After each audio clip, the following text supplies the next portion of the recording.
Netflix's hit show, Emily in Paris, has come under criticism from a Ukrainian official. But wait, we didn't pay.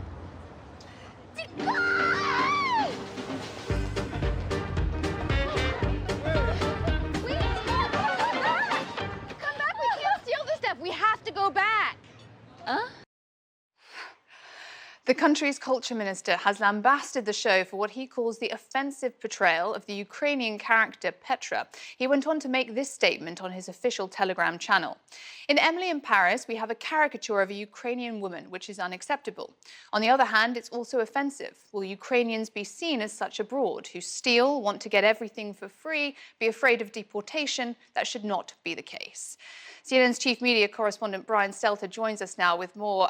Brian, honestly, my mother's family is from Eastern Europe, so my ears prick up with stories like this. And honestly, when I watched that, I burst out laughing. It's so ridiculous. But do you think it is the worst of the litany of stereotypes that we've seen from the show? And also, Brian, I mean, do we think ministers around the world are watching Emily in Paris? I think that's a story too.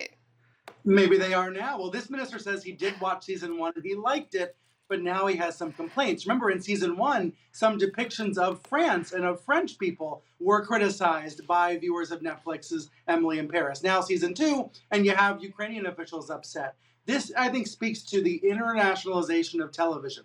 Think about 10 years ago, if some show premiered in the US or the UK and it had anti-Ukrainian stereotypes. Nobody would hear about it. It would never make the news. It would never become an issue. But now we live in a global media world where a show on Netflix can be seen by every minister in every country, and they can all lodge their complaints with Netflix.